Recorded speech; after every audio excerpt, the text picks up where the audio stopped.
बेकायदेशीररित्या शहरात सुरू असणाऱ्या रॅपिडो बाईक टॅक्सीवर कडक कारवाई करण्याचे आदेश आरटीओला देणे, रेल्वे स्टेशन येथे सुरू करण्यात आलेले स्मार्ट सिटी बसचा भोंगा बंद करणे, तसेच इथेनॉल पेट्रोलमध्ये मिसळल्याने होत असलेल्या नुकसानीची भरपाई देऊन इथेनॉल मिश्रित पेट्रोल पुरवठा बंद करून शुद्ध पेट्रोल देण्याचे आदेश पेट्रोल पंप चालकांना देण्यात यावे। या मागण्यांचे निवेदन लाल बावटा रिक्षा चालक युनियन संलग्न आयटकच्या वतीने जिल्हाधिकाऱ्यांमार्फत केंद्रीय पेट्रोलियम मंत्री यांना सादर करण्यात आले। याबाबत सविस्तर माहिती कॉम्रेड ॲडव्होकेट अभय टाकसाळ यांनी माध्यमांद्वारे बोलताना दिली।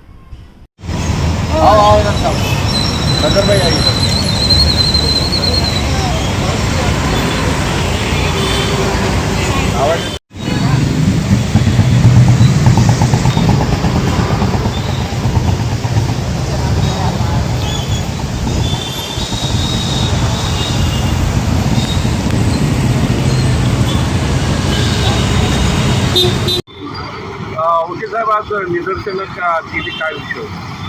लाल बावटा रिक्षा चालक युनियन रिक्षा चालकांच्या न्याय मागण्यासाठी सतत या ठिकाणी कलेक्टर ऑफिस समोर आणि आरटीओ ऑफिस समोर, महानगरपालिकेसमोर सतत पाठपुरावा करत आलेली आहे।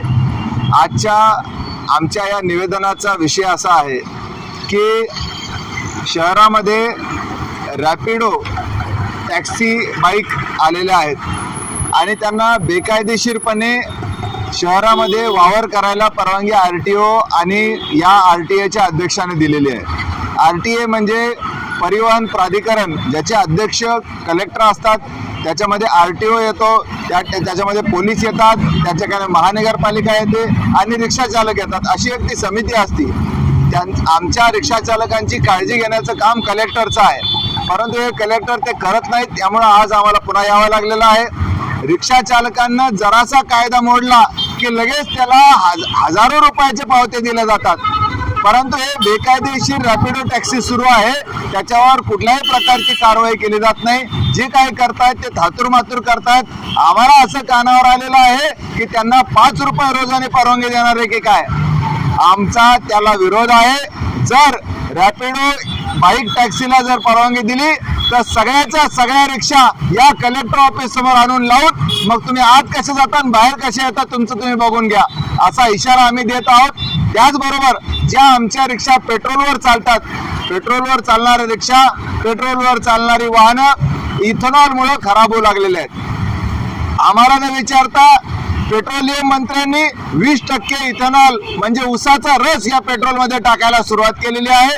त्याचे परिणाम आता जाणवायला लागले आहेत, ॲव्हरेज कमी होऊ लागलेले आहेत, गाड्या खराब होऊ लागलेल्या आहेत। या सगळ्या प्रश्नावर देखील तातडीनं आम्हाला जर शुद्ध पेट्रोल मिळालं नाही तर तेच आंदोलन पुन्हा या ठिकाणी करू। गाड्या खराब झाल्या की या ठिकाणी आणून लावू। त्याचबरोबर आमच्या रेल्वे स्टेशनला त्या ठिकाणी स्मार्ट सिटीवाले भोंगा लावत आहेत।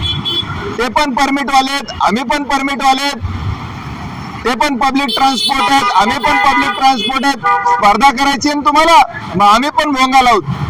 त्यांचा भोंगा काढा किंवा आम्हाला भोंग्याला परवानगी द्या, असं देखील निवेदन आम्ही त्यांना दिलेलं आहे। रिक्षा चालकांची आमदनी कमी होत चाललेली आहे, खर्च वाढत चाललेले आहेत आणि आता काही आमच्या रिक्षा चालकांनी तर उद्विग्न होऊन स्वतःची रिक्षा पेटवून दिली, असं प्रकारे काही आत्महत्या करतायत।